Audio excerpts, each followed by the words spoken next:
So I'm here tonight for the Pilates in Asia, very excited, in Seoul, in Korea. And I'm with a good friend of mine, Sandra. And Sandra is BASI faculty. I've known Sandra for a long time and so excited that you're teaching here at the Pilates in Asia. So can you tell us how today went? How was the event today? Today was amazing. The students or participants were energetic and passionate and really cared about the material. I love that word, passionate. Yes. Because we're all here for Pilates, because we're very passionate about Pilates. But what was something that I know you come to Seoul a lot, Korea and Japan. How do you feel over the last few years things have changed here? Yeah, I think when I first came years ago, maybe 10 years ago, it was sparse and not much community. And now the community is really growing and again, feeling this energy of wanting to be together and learn more and being creative, and it's exciting. I think you touched there. It's about a community that we've built, and coming here over the last 12 years too, I've seen that community grow. And tonight, it's the first APA, Asia Pilates Alliance. Right. Very APA, exciting. Asia Pilates Alliance. We're going to get there. Isn't that exciting? We've got all these people from all over the world. Asia coming to represent Pilates, coming together as a community. Right, which is what we are. We are a family. No matter what kind of Pilates you do or where you learned, where you studied, we're all part of the same group, which makes us a big family. So it's exciting. I think that's so nice. We're not separated, we're together as a community. Absolutely. So there we go. Onwards for the party tonight. See you later. Tonight, we're here to celebrate Pilates as a community. Pilates in Asia. The last time we did Pilates in Asia was actually 2016. Wow. It's now 2023, and I'm so excited because we have Jean-Claude here, and I'm a big fan of yours. Thank you. It's amazing. So this is your first time with Pilates in Asia, but you have been here many times teaching workshops before. I've been in Korea twice. Twice? Yes. So how do you find, so today, what was your experience today? What was your feedback from the instructors? Well, in general, my feedback is more like I think Pilates in Korea has really developed a lot. Yes. In the last years. I have seen a growth, steady growth. I think people are really, they want to learn and they're willing to put in the work. See, I love that. And it's so true. That's why I love coming here, because everybody wants to work really hard and they want to be the best that they can be, right? Absolutely. And they're really into it and they're really continuing education. You can see that people are seeking for knowledge and also applying it, and that they are practicing it. So it's wonderful.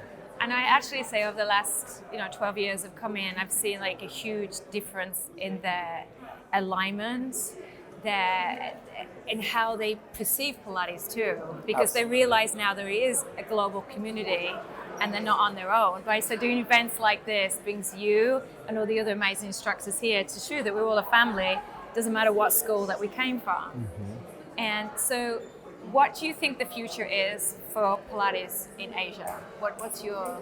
The future? What's Growth. the future? Growth. We Growth. just want to grow. This is the most important thing. We want to grow for health and happiness, as Joe wished, For health and happiness. So it totally makes sense. Thank you. Thank you very much. I want to introduce you to Elaine. This is the first time I've met Elaine, and she comes from Brazil, one of my go-to places that I want to go to. Really? Yes, Brazil. Doesn't she look beautiful? Look, we have to do a little, look at this little turnaround. We both are very She looks gorgeous, doesn't she? beautiful. So, Elaine, this is the first time you've been in Seoul. Yeah, yes, in Korea as well.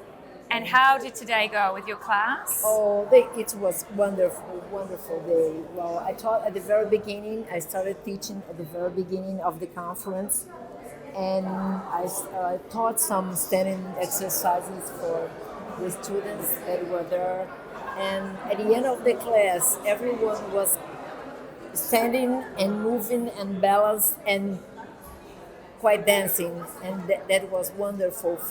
I think everything here is very intense, isn't it? So you feel that they were attentive, they were listening, they wanted to learn. And they really wanted to get to this stability when standing still on one leg, two legs, and really trying to do their best. And this is very intense. What is your opinion on, obviously we're here for the first assembly, which is historic actually, Asia Pilates Alliance, which is a very historic event. We've got people from all over Asia representing.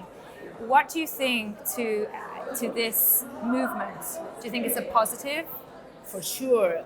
We just tried this in Brazil and it didn't keep going. Oh really? I did not know that. Unfortunately, yeah, we tried, but it's very hard to keep this kind of institution going on, since we need to offer our time for that, and many times people in general don't understand that and don't want to collaborate. But I think it's still very necessary to do that. I think Elaine is right. It's about collaboration. Yeah. I think in the world that we live in today, we get much further in life and we reach more people, which is what Joseph Pilates would have wanted, to reach more people, is by collaborating. We all learn from each other. And I think that's why we have alliances like this, to bring all the different methods together in a happy community, that we all just here for one purpose. This is the word, to learn. Yeah. So some start the movement and some others need to come and let it keep going. So, and this is what is, I hope Yes. everyone here start this movement, and that they. So for everyone who's going to Brazil, you need to go and see Elaine in Brazil. Yeah. I'm going. Let's do that. Let's do that. Very nice to meet Thank you, Andy. You're so cute. Thank you. So I'm with Shelley Powell of Polestar, and Shelley has actually been here many times before. How many times have you been here before? To Korea, probably, I don't know, seven Seven eight times. maybe. Over the First time at this conference though. Right. So that's exciting. Yeah. Isn't it great when we've been here the first time together, and now the last one was in 2016. I didn't realize that. It was 7 years ago. Wow, that's a long time to go without Yes. a conference. So And from the time you first came here to now, so let's reflect on the last oodles of years. Yeah. How do you feel that in general the Pilates community has developed? How do you feel it's gone in the right direction? Do you need some guidance? no, I do. The last couple times that I've been here, I really feel that the maturity of the teachers, before it was let's learn some exercises and do Pilates. Now I feel like they really are starting to understand, there's a deeper meaning to this work, not just to have An exercise. exercise. Some exercises Yeah, that it's just get not an sweaty exercise. and, Yeah. And the questions they ask in my workshops and the discussion that we can have, it goes so much deeper than it used to, which is normal. It's a maturity, it's a growth. Isn't it incredible, like how fast it's grown? I mean, that for me is the most apparent, how fast and how quick it's grown. Yeah. In such a short amount of time. It is, but it is what happens with Pilates. So Pilates is so sticky that once people get into it, I mean, you just can't. Sticky. You can't not do it. It's the best. So tonight we're here for the first assembly for APA. What is your opinion? Do you think this is a good thing? What can we learn from this as a community? Well, I think community is the important word. So any type of group, association, community of people, in this case Pilates practitioners, Pilates people, I think it's really important because we need to come together more. There's a lot of differences and separation in the world. And I think we need to find opportunities to work together, to share ideas, and that could be within one country and that could be within many countries. and I think we need that. And then we had a forced separation with the COVID. pandemic, and so I think it's time to get people back together. I think people are ready now. They've been so isolated. You know, we've all been separated that we all want to come together. And that was one of the amazing reasons why I really wanted to come, because I wanted to see people like you to be part of a community. It's true, and it strengthens the community. And the more we can all work together, the stronger we are. The stronger we are, the better it gets. The quality is so much better, and we have more fun, I think. See, people think that Pilates instructors are not much fun, but we're like really fun. Thank you. Thanks. Good job. So I'm with Sabina at the Pilates in Asia event. Sabina, this is the first time she's actually been here with Pilates in Asia, but she's taught many times here workshops within Seoul. And the first time you came here was what year? It was 2018. 2018. Yes, I enjoyed a lot. I like to come to Seoul. I always meet a lot of instructors with a lot of enthusiasm to learn and progress with Pilates. It's beautiful. So I'd love it. She's from Rome, Roma in Italy. Beautiful. What do you see the main differences between what you experience in Rome that you would experience in Seoul? What are the main two differences that you see?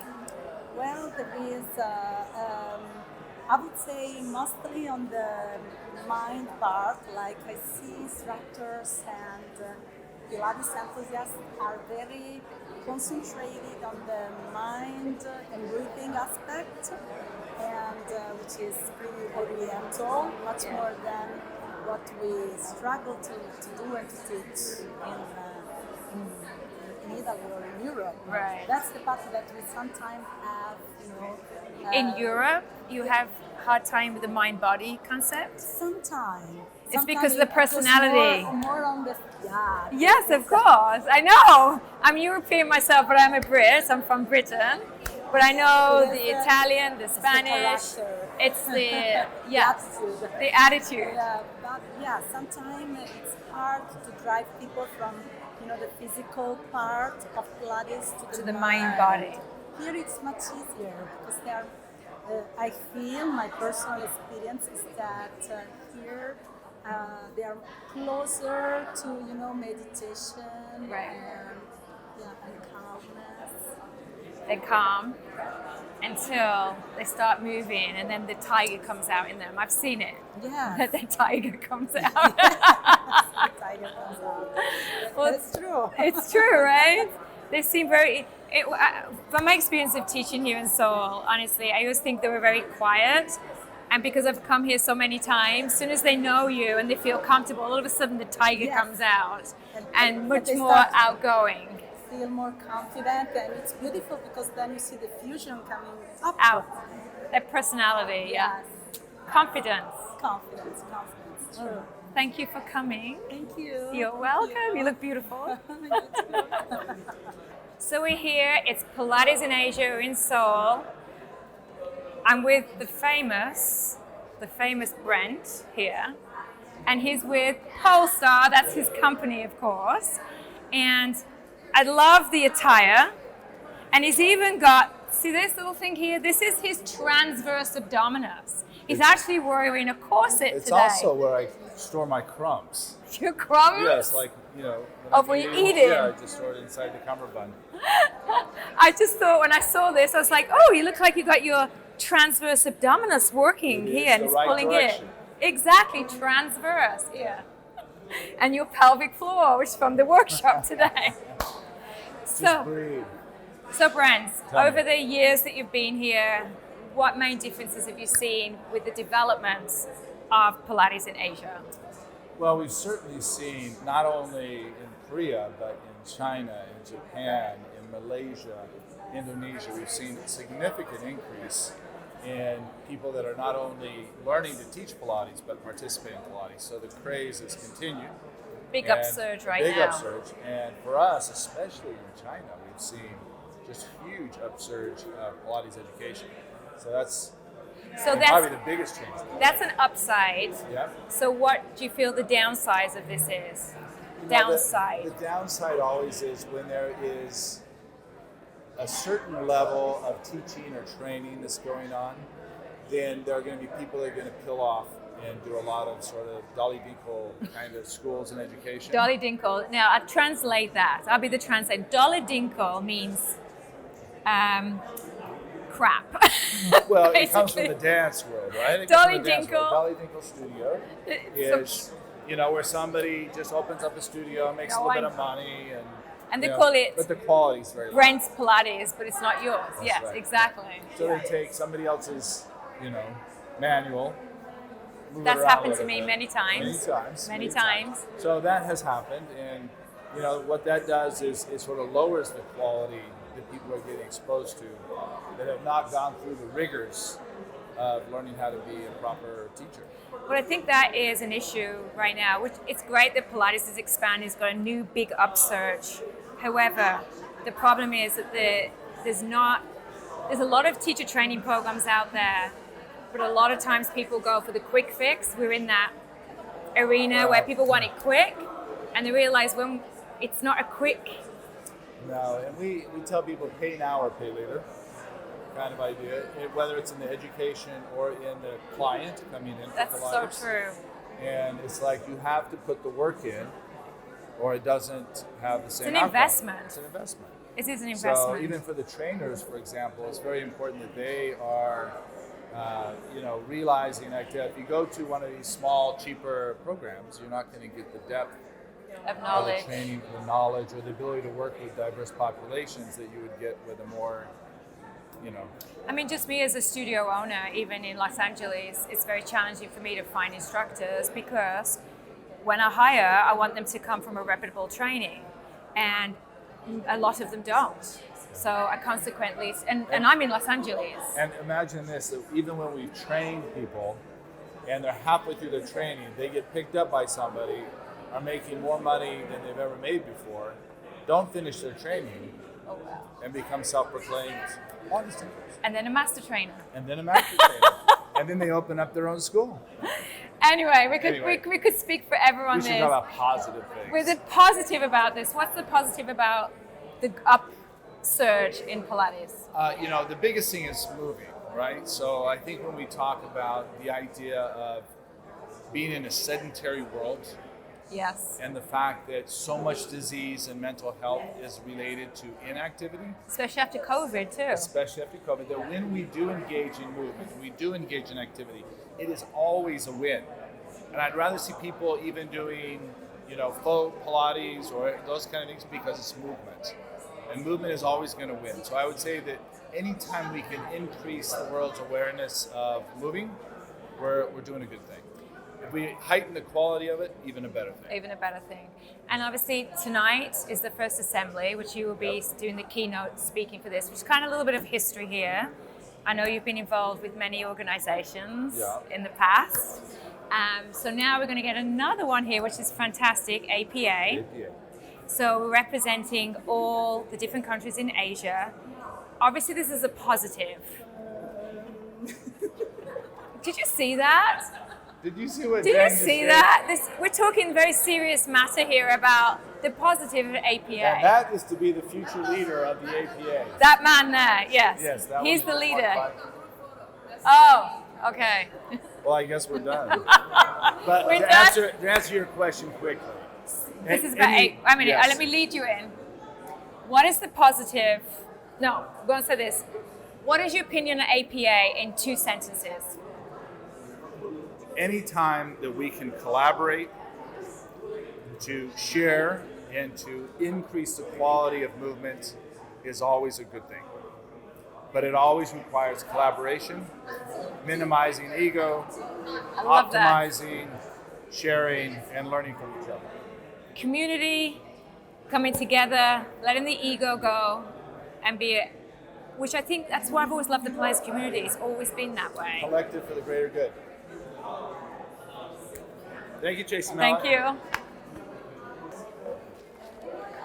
I am with the famous Michael King. I'm with Tracy. We love to dance. All the time. All the We're very time. good. We're like this.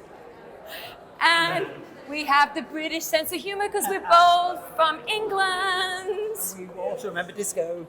Da, da, da, da, da. Woo! There we go. This is Michael King. There's no drink here. No, it's my drink. Where's my drink? So, Michael Yes. goes all over the world, but he's Yes. originally from Scumbop. the north of England. It's a very fancy place. Oh, it's so fancy. It's so fancy. It's the Garden City of the North. It is. When you go in, you drive in. It's got Scunthorpe, Garden City of the North. No, More than Birmingham. more Excuse me. than- Tracy's So, from Birmingham. I am from the middle of England. But anyway, talking about Oh, yeah, soul, let's move on from that. let's move on to soul. So I know you've been here from the beginning. Yes. So let's talk about from the beginning to where we are now and how your classes went today. What happened? Well, I had a great day today. I taught 3 workshops. We did. Yes, so I had a little nap this afternoon.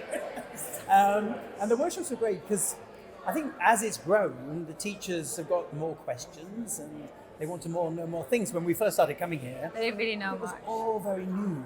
So it was all about just the exercise. But no, I think it's great to be back. And I love visiting and seeing how things change. And they have changed. Hasn't it been nice to come and, obviously with all the trainers that you haven't seen, Brent and Shelley and everyone that we haven't seen each other for how many years? About 5 years. I think that probably was last year. Yes, 2016. Or was it 2016? Yes, it was. So It's 10 years ago. I know. So But what the is one thing about time is it goes really too quick. and how quick and how it's expanded so much. Any takeaway from that? Isn't it crazy, really? No, I think, as always, what people have to do is find their own style of Pilates. I mean, we all did. You train with a school, and then you go out, and events like this will expose you to different styles. Yep. And I think that's what the experience is. And I would say if you travel, if you go out of your country, and you visit somewhere, just check out if there's any Pilates studios, and just go look. Don't tell them you're a teacher. Oh, so that's disaster. They'll kill you. Just say, look, I'm thinking about starting Pilates. And have a look and see how they're working, the studio, the prices, how they're setting it up. I remember one time I did this in Carpinteria. And Oh, you did? Yes, there was a studio upstairs. I went in and said, oh, hi, I'm just thinking about starting Pilates. And They knew who kind of you looked. were. Yeah, immediately. course. She went, you're Michael King. I went, oh, shoot. So you can't do it all the time. No, you can't do it all the time. But No. and obviously tonight we're here for APA, which is Yes, again. Asia Pilates Alliance. Totally. It's exciting that I think, there should be an alliance for different areas or different countries. I think Yeah, everyone's- because I don't think it's not possible to have one, which was No, They- people want to be attached to an international organization, but it's really what's happening in your own country. I say this all the time, that your own country should really be looking after the standard of Pilates and the quality of teaching. And I think that's great, and this is exciting that it's happening within Asia. and I think it's needed obviously because it's grown so big, which is fantastic. But there's got to be some kind of help, guidance for these instructors and to keep the standard up. Yeah, I mean, people are still learning to teach from YouTube, which is Instagram. Instagram.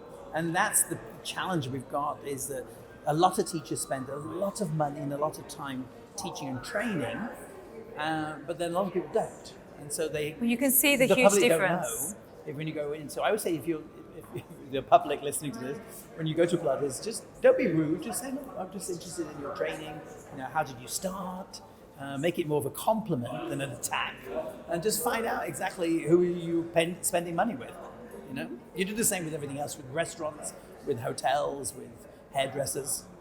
Although I don't ask about mine anymore.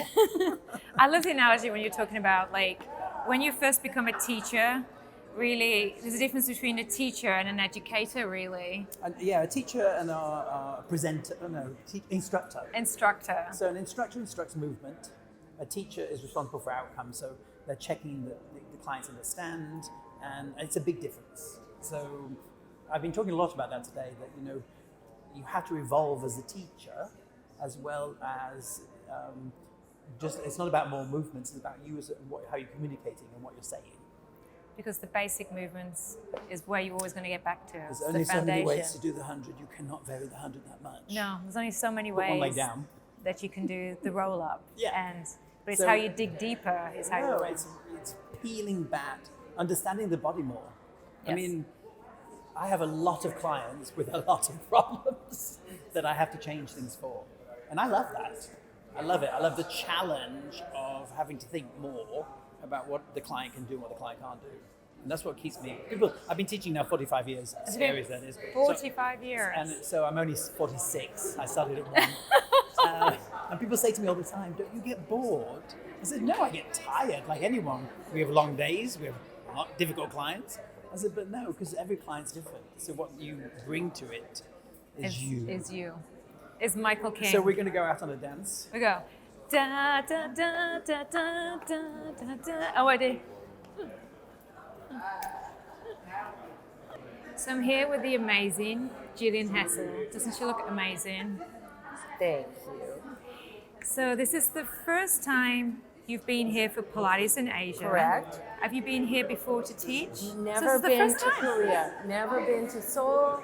I was coming in 2020 and everything got canceled. So I'm happy to be here. Better late than never. Better late than never. Yes. I can't believe you've never been here. Never been here.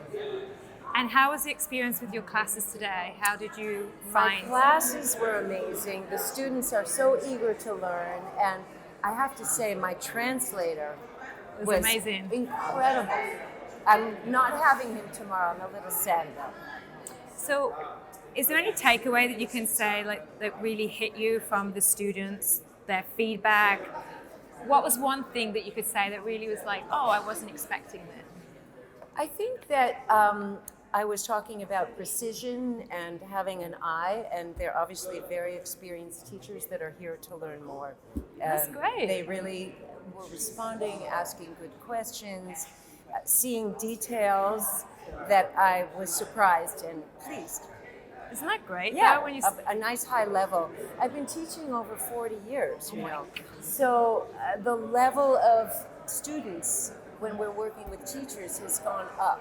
I would say it's really quite impressive, and not having been to Korea, it's very impressive to see. It's amazing to see that, because honestly, like, it's only been here for really Pilates itself, like over 10 years, really. It's like a 10-year span that it's just gone from 0 to 1,000 really quick. Wow. So that says a lot for their character. Yes. And that's one of the reasons why I love coming here, because they want to learn. Yes. And they're so appreciative. Very much so. Right? Yes. That's yes. why I said, please, you would like it here. Yes, yes. For I'm that very reason. happy that I am here, and it's a wonderful experience. I hope I can come back. Of course. And just a quick question about APA, which is an alliance for Asia.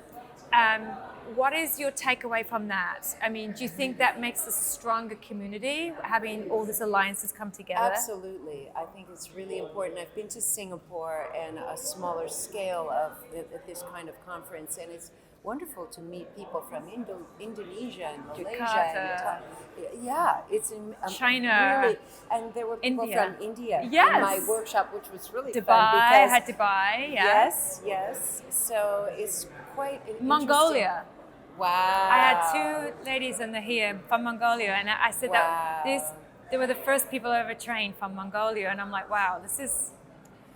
Well, what's Vietnam, really too. exciting? Wow. I know. Yes, I've met people from Vietnam. What's really exciting for me personally is, I wrote a book in the early 2000s called Pilates Basics Right. for beginners to learn mat work at home.